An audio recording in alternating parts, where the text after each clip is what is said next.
harga, inflasi, pengangguran, dan kebijakan ekonomi. Indeks harga.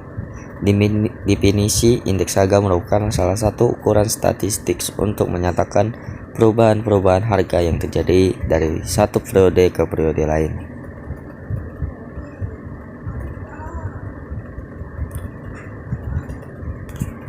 Ciri-ciri indeks harga adalah sebagai standar pembandingan harga dari waktu ke waktu didasarkan pada data yang relevan, ditetapkan oleh sampel bukan populasi, perhitungannya berdasarkan ekonomi yang stabil, metode yang sesuai dan tepat, dilakukan dengan cara membagi harga tahun yang akan dihitung dengan harga tahun dasar dikali 100. Jenis-jenis indeks harga adalah angka indeks harga, angka indeks kuantitas, angka indeks nilai.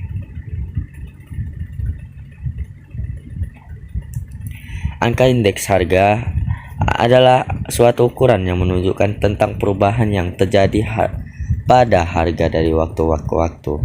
Indeks harga yang disusun dari periode ke periode dapat digunakan untuk mengetahui pola perubahan dari tahun ke tahun. Angka indeks harga kuantitas. Angka indeks harga kuantitas adalah angka indeks yang menunjukkan perubahan-perubahan yang terjadi pada jumlah komoditas yang dihasilkan atau jumlah komoditas yang dikonsumsi dari waktu ke waktu. Angka indeks nilai. Angka indeks nilai yaitu angka indeks yang menunjukkan perubahan nilai uang dari satu periode ke periode lain yang diperoleh dengan cara melakukan perkalian antar harga dan kuantitas. Langkah penyusunan indeks harga yaitu menentukan tujuan, menentukan cara pengambilan data, memilih sumber data, memiliki tahun dasar, dan memilih metode perhitungan. Metode tidak tertimbang. Yang pertama, angka indeks harga. Yang kedua, angka indeks kuantitas. Yang ketiga, angka indeks nilai. Metode tertimbang. Yang pertama, aggressivity sederhana, less variance, phase, drops, and volatile in fixture, my head again. Metode tidak timbang. Rumusnya angka indeks harga IA sama dengan PN per VO kali 100%. Angka indeks kuantitas IA QN per QO kali 100%. Angka indeks nilai itu IA PN dikali QN per VO dikali VO kali 100%, atau IA VN per VO kali 100%. Metode tertimbang. Rumusnya yaitu yang pertama agresif sederhana yaitu IA PN kali W per VO kali W kali 100%. Yang kedua metode phase yaitu IV sama dengan PN dikali QN per VO kali QN dikali 100%. Yang ketiga metode less variance yaitu IL sama dengan PN dikali QO per VO dikali QO dikali 100%. Yang keempat yaitu metode Irvine-Fisher yaitu IV sama dengan IL kali IV akar IP kali IL kali IV.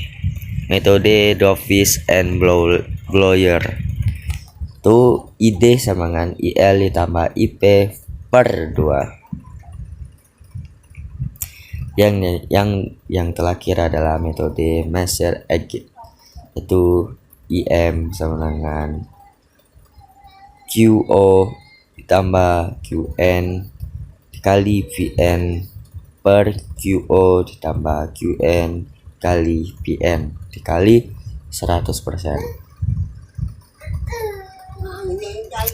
Inflasi. Definisi inflasi adalah gejala-gejala kenaikan harga barang-barang yang sifatnya umum dan terus-menerus. Penyebab terjadinya inflasi itu ada dua, bisa dilihat di sini, demand pull inflation dan cost push inflation.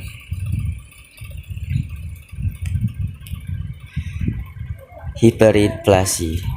Bahaya hiperinflasi apabila diakumulasikan dalam hitungan bulan. Tingkat inflasi ini dapat membuat peningkatan harga yang sangat luar biasa. Inflasi 50% per bulan dapat berimplikasi kepada peningkatan lebih dari 100 kali lipat terhadap tingkat harga dalam setahun, bahkan 2 juta kali lipat dalam jangka waktu 3 tahun. Inflasi yang melampaui 50% per bulan yang berarti adalah lebih dari 1% per hari. Perhitungan inflasi contohnya, pada akhir tahun 2017 indeks harga konsumen adalah 231 dan akhir tahun 2018 indeks harga tersebut adalah 240. Berapakah tingkat inflasi pada tahun 2018? Yaitu INF N sama dengan INHK N dikurangin HK N min 1 per HK N kali 100. Tuh 250 dikurang 231 per 231 dikali 100%. Hasilnya 3,9%.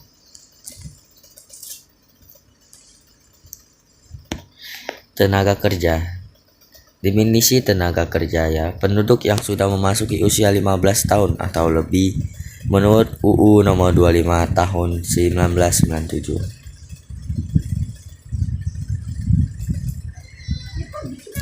Klasifikasi tenaga kerja berdasarkan kemampuan.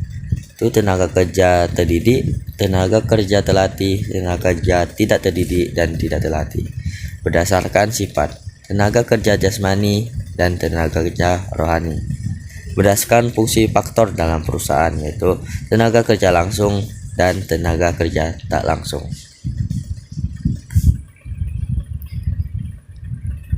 Angkatan kerja. Definisi angkatan kerja, penduduk yang berusia 15 sampai 65 tahun kecuali penduduk yang tidak aktif dalam kegiatan ekonomi seperti ibu rumah tangga, pelajar dan mahasiswa.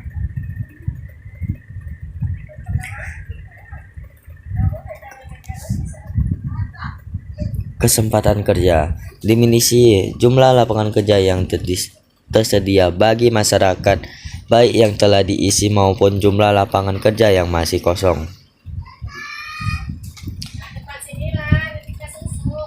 Masalah ketenaga kerjaan. Rendahnya kualitas tenaga kerja, jumlah angkatan kerja yang tidak sebanding dengan kesempatan kerja.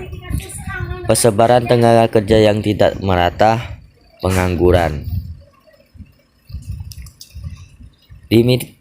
Definisi pengangguran, mereka yang tidak mempunyai pekerjaan yang sangat aktif mencari kerja.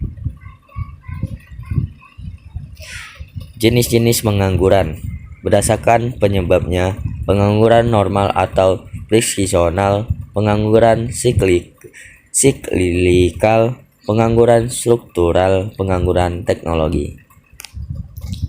Berdasarkan cirinya, pengangguran terbuka, pengangguran tersembunyi, dan setengah menganggur.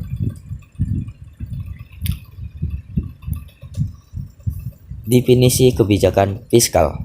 Langkah-langkah pemerintahan untuk membuat perubahan-perubahan dalam sistem pajak atau dalam perbelanjaannya dengan maksud untuk mengatasi masalah-masalah ekonomi yang dihadapi.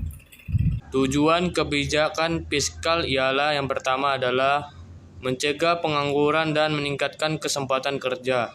Yang kedua, stabilitas harga. Yang ketiga, mengatur laju investasi. Yang keempat, mendorong investasi sosial secara optimal. Yang kelima, menanggulangi inflasi. Yang keenam, meningkatkan stabilitas ekonomi di tengah ketidakstabilan internasional. Ketujuh, meredistribusikan pendapatan nasional.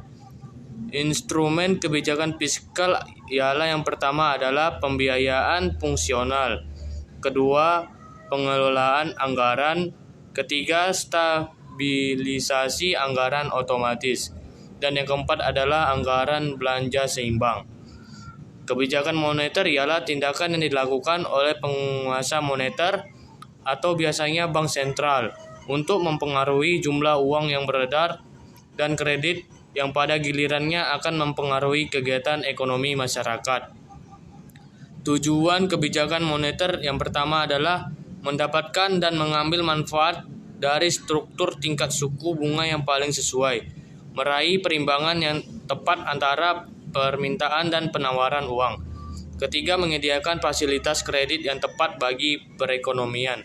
Keempat, pendirian, pelaksanaan, dan perluasan lembaga keuangan. Kelima, manajemen hutang. Instrumen kebijakan moneter. Kebijakan moneter ekspansif itu dibagi menjadi tiga. Yang pertama adalah kebijakan pasar terbuka, yang kedua kebijakan diskonto, dan yang ketiga kebijakan cadangan kas. Kebijakan moneter kualitatif dibagi menjadi dua. Yang pertama adalah kebijakan kredit longgar selektif, dan yang kedua adalah himbauan moral. Sekian dari presentasi kami. Jika ada salah kata mohon dimaafkan. Terima kasih.